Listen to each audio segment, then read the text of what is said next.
To learn more about investigative reporting on big oil, we will hear from Steve Coll, a two-time Pulitzer Prize-winning journalist and Dean of Columbia University's Graduate School of Journalism. In 2012, Professor Coll published a deep examination of ExxonMobil, one of the world's largest and most powerful global corporations. His book is titled Private Empire: ExxonMobil and American Power. In Private Empire, Professor Coll reveals how the oil giant has influenced politics and foreign policy in the United States and across the world. Some of Coll's findings are shocking. Steve Coll will explain how he approached reporting on ExxonMobil and how he wound up writing such a comprehensive book on the secret and powerful oil company.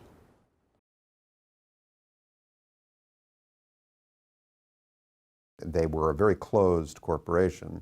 I didn't appreciate when I chose them how difficult a subject they would prove to be. I really didn't understand what I'd gotten into, but they did seem that they deserved scrutiny. The process of reporting on them was as challenging as anything I've ever done as a journalist. It required all of the techniques you use when you're reporting on a closed system. They were not especially cooperative. They did offer very limited cooperation, more than they usually do, I have to say. They thought it was a lot, I thought it was a little, but it was at least something. Most of the reporting proceeded from what in journalism you would call a kind of an outside-in approach. So there are techniques that you can use to gain insights into closed companies, even when those companies aren't helping you at all. So, for example, lawsuits provide an opening where the company has to disclose information about itself, financial records. And an important part of the project was travel to societies where Exxon was developing oil and gas in collaboration with local governments, some of them undemocratic governments. So I went to Chad, I went to Equatorial Guinea, I went to Nigeria, I went to Aceh, Indonesia, where ExxonMobil was a very important player, and reported locally with neighbors of the oil fields, with activists, with labor organizers, with oil company executives, with rival companies. Just interviewed anyone who had insight. And over that effort, I also filed a series of Freedom of Information Act requests with the US government about those countries to try to document how the US government and ExxonMobil interacted in societies where most of the people really didn't have much of a voice in these contracts.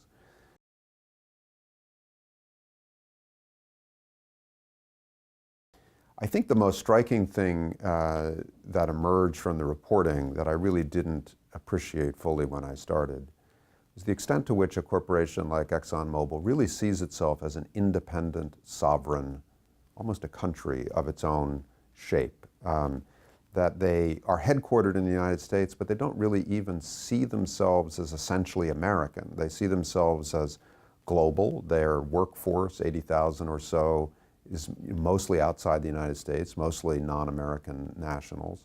And they have interests. They have their own obligations to their shareholder owners. They have their own sense of how the world should be. They want a world that is stable and friendly to oil companies, essentially. but they really don't see themselves as subordinate to any government. They see themselves as equal to governments and kind of a power of their own. And I think that's striking when the business is oil and gas and when the production of that affects the environment, affects societies so directly. But the same thing is true, I came to realize after I finished the work, of Apple or Google. These are independent, Facebook, independent global corporations with their own interests. They interact with governments. They see themselves as independent forces in the world. And they are not subject to the kind of scrutiny that governments are. That's what really motivated me about this book, was I got out there and I realized, oh, this is like a government, except that there are no reporters coming to press conferences or filing Freedom of Information Act requests or otherwise figuring out what it's doing or what it's thinking or how well it's performing. And So it was a very striking thing that an entity as powerful in the world as ExxonMobil, during the 4 or 5 years that I worked on that book, I hardly ran into another reporter. They're just very difficult to work on, and they really managed to control their own story and to avoid the kind of journalism that governments have to tolerate, even in closed societies. When you go out into the field to report on oil and mining companies, it's striking how much they dominate the landscape. They physically dominate the landscape, especially in developing countries, and then they make an enormous impact socially, often in a short period of time, because they come into communities that may not have seen any industrialization, and they bring in an enormous amount of activity, employment, disruption, environmental displacement. They build roads, they build work camps. And so when you go out there as a reporter, it's a very vivid landscape. In some ways, it's easier to report on an oil company's impact in a poor country, for example, than it is on Google, which is invisible except on your computer. And so you can walk into the communities that have been disrupted, you can talk to people who have been affected, you can talk to workers at mines and plants, you can talk to labor organizers, you can talk to civil society leaders. There is a point of focus. I think the other reason why investigative reporters are drawn to these companies and their work is because of the enormous disparate impact that international oil and mining companies have in developing societies. They come in essentially to extract the national wealth in collaboration with a government that may or may not be democratic, under rules and profit-sharing agreements that may often be secret. And the communities affected by the mining or oil development often don't benefit directly from it. And so there are fundamental questions about fairness and transparency that often accompany these big projects.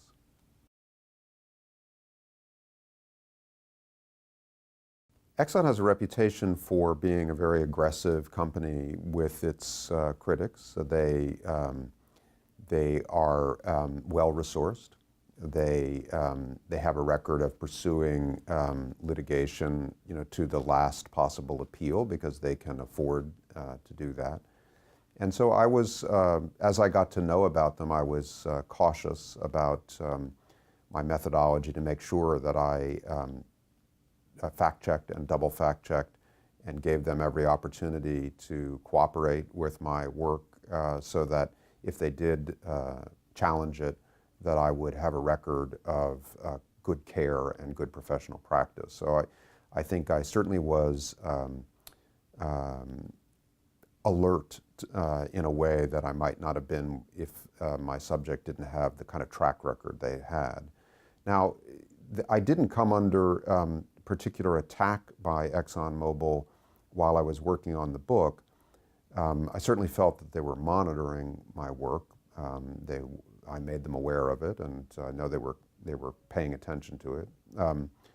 But later, when I came to Columbia, we organized some additional investigative reporting that picked up on some of the subjects involving climate change that I had worked on in the book, and we had students, and postgraduate students and professional reporters at the journalism school and at the Los Angeles Times complete last year several stories about ExxonMobil's record on climate change.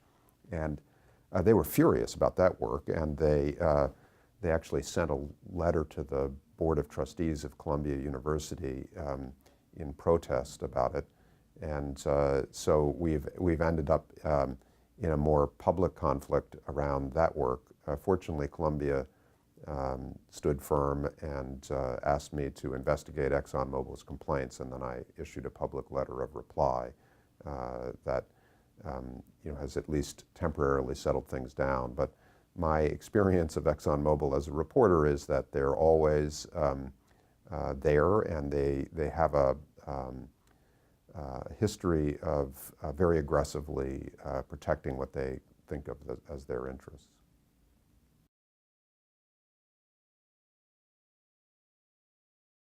The ExxonMobil book contributed a lot of fresh information to civil society in places like Chad, where it's still battling with the government for relevancy, but where at least there is a civil society. In some of the countries I covered, such as Equatorial Guinea, there really is no opposition to the government. So while citizens may be, sort of illuminated by the details of how their government has pushed money offshore and cut these self-enriching agreements with oil companies, nonetheless, the people are powerless. There's no journalism, there's no human rights activism, there's no free scholarship at universities, there's no opposition to speak of. So one feels that one is tossing a stone into an ocean and hoping that over time the seeds of knowledge and access to this information will empower broader populations. I think we've seen in the Panama Papers where this kind of reporting has the most direct impact, and it's when it exposes individuals who are engaged in corrupt financial practices associated with economic activity in the country. To some extent, the question is, have you really found the smoking gun? Have you found specific evidence of individual corruption by people in power? So that's the first question. Otherwise, because these governments are often so entrenched and lacking in accountability in a realistic way, if you don't have a smoking gun, they can endure criticism and even detailed exposure of self-dealing or offshore banking and that sort of thing. I mean, take, for example, the Deby government in Chad. The book documented, offshore apartments in Paris and other activities by members of the president's family. But the people of Chad, even though there are notionally elections there, including one this year, they're really not in a position to change their own government, even when they have this kind of information. Where you get more progress is in societies that are either democratic or semi-democratic. I think of, for example, the exposure of personal bank accounts in Malaysia held by the Prime Minister with enormous sums of money in them. The Wall Street Journal last year reported on a $700 million deposit that the leader of Malaysia had in an account linked to him personally. And he said, well, it was a gift to me from the Saudi royal family, as if the Saudis go around handing out $700 million bonuses to various world leaders that they like. And so that has completely turned Malaysian politics upside down. There's just enough openness there where a piece of journalism, investigative reporting like that can really change the equation. And then in really open societies like Iceland, when it turned out that the Prime Minister and his spouse, I think, had some connection to an offshore account that perhaps they hadn't been as clear about as they might have been, the reaction in the public with people coming out in the thousands to bang on pots in front of the Prime Minister's office, he quit within 24 hours. So it really depends on the context.